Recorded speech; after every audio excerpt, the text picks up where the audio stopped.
ਅਗਲੀ ਗੱਲ ਕਰੀਏ ਸ਼ਰਮਾ ਜੀ, ਆਪਾਂ ਪੰਜਾਬ ਦੇ ਕਹਿੰਦੇ 70% ਜਿਹੜੇ ਮਰੀਜ਼ ਨੇ ਉਹ ਪ੍ਰਾਈਵੇਟ ਹਸਪਤਾਲਾਂ ਵੱਲ ਨੂੰ ਭੱਜ ਰਹੇ ਨੇ ਜੀ।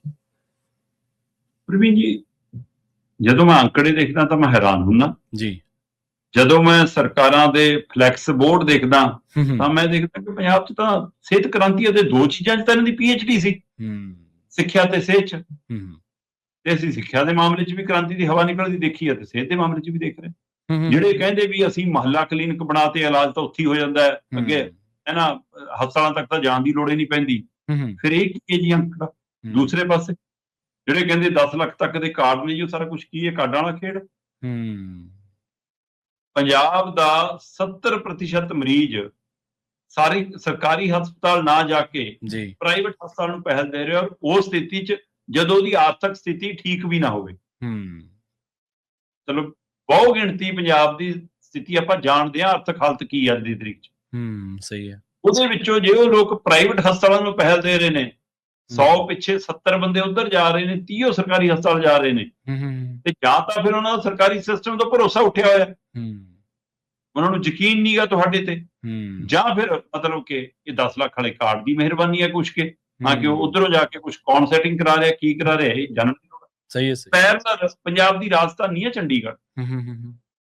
ਪੰਜਾਬ ਦੀ ਰਾਜਧਾਨੀ ਚੰਡੀਗੜ੍ਹ ਦੇ ਵਿੱਚ ਜਿੰਨੇ ਸਰਕਾਰੀ ਹਸਪਤਾਲ ਨੇ, ਉੱਥੇ 62% 61% ਮਰੀਜ਼ ਉੱਥੇ ਜਾ ਰਿਹਾ ਜੀ। ਸਹੀ ਹੈ। ਮਤਲਬ 40% ਦੇ ਕਰੀਬ ਹੈ ਮਰੀਜ਼ ਜਿਹੜਾ ਪ੍ਰਾਈਵੇਟ ਹਸਪਤਾਲ ਜਾ ਰਿਹਾ। ਪੰਜਾਬ 'ਚ 70% ਮਰੀਜ਼ ਪ੍ਰਾਈਵੇਟ ਹਸਪਤਾਲ ਜਾ ਰਿਹਾ, ਉੱਥੇ 30% ਸਰਕਾਰੀ ਜਾ ਰਿਹਾ, ਇੱਥੇ 61% 62% ਸਰਕਾਰੀ ਜਾ ਰਿਹਾ। ਜੀ ਜੀ। ਮਤਲਬ ਦੁੱਗਣੇ ਦਾ ਫਰਕ। ਇਹ ਕਿਵੇਂ ਆ? ਫਿਰ ਇੱਥੇ ਸਰਕਾਰੀ ਹਸਪਤਾਲਾਂ ਦਾ ਯਕੀਨ ਕਿਉਂ ਹੈ? ਠੀਕ ਹੈ, PGI ਦੇ ਵਿੱਚ ਪੰਜਾਬ ਤੋਂ ਵੀ, ਹਰਿਆਣਾ ਤੋਂ ਵੀ, ਹਿਮਾਚਲ ਤੋਂ ਵੀ, ਰਾਜਸਥਾਨ ਤੋਂ ਵੀ, ਯੂਪੀ ਤੋਂ ਵੀ, ਕਈ ਸੂਬਿਆਂ ਦਾ ਦਬਾਅ ਉਹਦੇ ਤੇ ਹੈਗਾ, ਪਰ ਉਹ ਤੋਂ ਇਲਾਵਾ 32 ਹਸਪਤਾਲ, 16 ਹਸਪਤਾਲ, 22 ਦੀ ਡਿਸਪੈਂਸਰੀਆਂ, ਇਹ ਆਪਣੇ ਆਪ 'ਚ ਪ੍ਰਚਲਿਤ ਨੇ ਕਿ ਲੋਕ, ਸਥਾਨਕ ਲੋਕ ਵੀ ਉੱਥੇ ਪਹਿਲ ਕਰਦੇ ਨੇ, ਰਸੂਖਦਾਰ ਲੋਕ ਵੀ, ਚੰਗੇ ਵੱਡੇ ਅਧਿਕਾਰੀ ਅਫਸਰ ਵੀ PGI ਨੂੰ ਭੱਜਦੇ ਨੇ। ਸੋ ਇਹਦਾ ਮਤਲਬ ਜੇ ਇੱਥੇ ਯਕੀਨ ਬਹਾਲ ਹੋ ਸਕਦਾ, ਇੱਥੇ ਸਿਸਟਮ ਠੀਕ ਹੋ ਸਕਦਾ, ਤਾਂ ਪੰਜਾਬ ਦੇ ਸਰਕਾਰੀ ਹਸਪਤਾਲ 'ਚ ਕਿਉਂ ਨਹੀਂ ਜੀ? ਮੇਰੇ ਕੋਲ ਅੰਕੜੇ ਪਏ ਨੇ, ਮੈਂ ਆਪਣੇ ਕੋਲੋਂ ਨਹੀਂ ਗੱਲ ਕਰ ਰਿਹਾ, ਔਰ ਇਹ ਬਕਾਇਦਾ ਸਰਵੇ ਹੈ ਜੀ, NSS ਨੈਸ਼ਨਲ ਸੈਂਪਲ ਸਰਵੇ 2025, ਉਹਦੀ ਰਿਪੋਰਟ ਦੇ ਮੁਤਾਬਕ ਪੰਜਾਬ ਦੇ ਲੋਕ ਤੇਜ਼ੀ ਨਾਲ ਨਿੱਜੀ ਹਸਪਤਾਲਾਂ ਉੱਤੇ ਨਿਰਭਰ ਹੋ ਰਹੇ ਨੇ। ਚੰਡੀਗੜ੍ਹ 'ਚ ਸਰਕਾਰੀ ਹਸਪਤਾਲ ਹੁਣ ਵੀ ਲੋਕਾਂ ਦੀ ਜਦੋਂ ਕਿ ਪਹਿਲੀ ਪਸੰਦ ਨੇ। ਰਿਪੋਰਟ ਦੇ ਅਨੁਸਾਰ ਪੰਜਾਬ ਦੇ ਹਸਪਤਾਲਾਂ 'ਚ ਭਰਤੀ ਹੋਣ ਵਾਲੇ 68.5 68% ਮਰੀਜ਼ ਪ੍ਰਾਈਵੇਟ ਹਸਪਤਾਲਾਂ 'ਚ ਇਲਾਜ ਕਰਾਉਂਦੇ ਨੇ, ਜਦੋਂ ਕਿ ਸਰਕਾਰੀ ਹਸਪਤਾਲਾਂ ਦੀ ਵਰਤੋਂ ਸਿਰਫ 27.2% ਲੋਕ ਹੀ ਕਰਦੇ ਨੇ।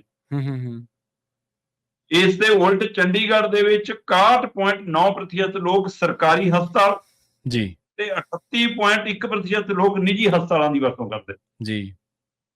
ਰਿਪੋਰਟ ਵਿੱਚ ਇਲਾਜ ਦੇ ਖਰਚ ਨੂੰ ਲੈ ਕੇ ਵੀ ਵੱਡਾ ਫਾਸਲਾ ਸਾਹਮਣੇ ਆ ਰਿਹਾ। ਠੀਕ ਹੈ। ਪੰਜਾਬ 'ਚ ਪ੍ਰਤੀ ਹਸਪਤਾਲ ਭਰਤੀ ਔਸਤ ਇਲਾਜ ਖਰਚਾ 39,793 ਰੁਪਏ ਜਾ ਰਿਹਾ। ਠੀਕ ਹੈ ਜੀ।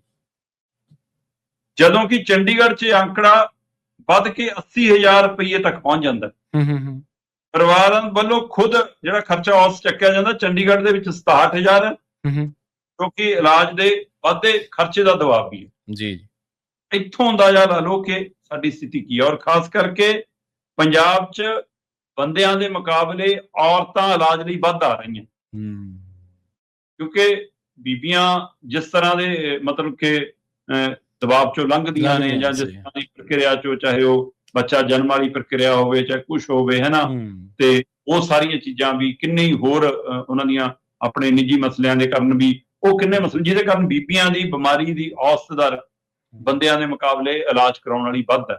ਸੋ ਹੁਣ ਮੁੱਖ ਮੰਤਰੀ ਭਗਵੰਤ ਮਾਨ ਜੀ ਨੇ ਵੀ ਅੰਕੜੇ ਦੇਖੇ, ਪੜ੍ਹੇ, ਸੁਣੇ ਹੋਣੇ ਜੀ, ਪੰਜਾਬ ਨੂੰ ਦੱਸ ਸਕਦੇ ਨੇ ਜੀ ਕਿ ਇਹ ਸਥਿਤੀ ਕਿਉਂ? ਔਰ 2025 ਦਾ ਅੰਕੜਾ, ਜਦੋਂ ਤੁਹਾਡੀ ਸਰਕਾਰ ਨੂੰ 3 ਸਾਲ ਹੋਲੇ ਸੀ, ਉਸ ਤੋਂ ਬਾਅਦ ਦਾ ਸਰ, ਕਿੱਥੇ ਹੈ ਜੀ ਇਸ ਕ੍ਰਾਂਤੀ? ਉਹਦੀ ਹਵਾ ਨਿਕਲਦੀ ਆ, ਦੇਖਦੀ। ਬਿਲਕੁਲ ਜੀ।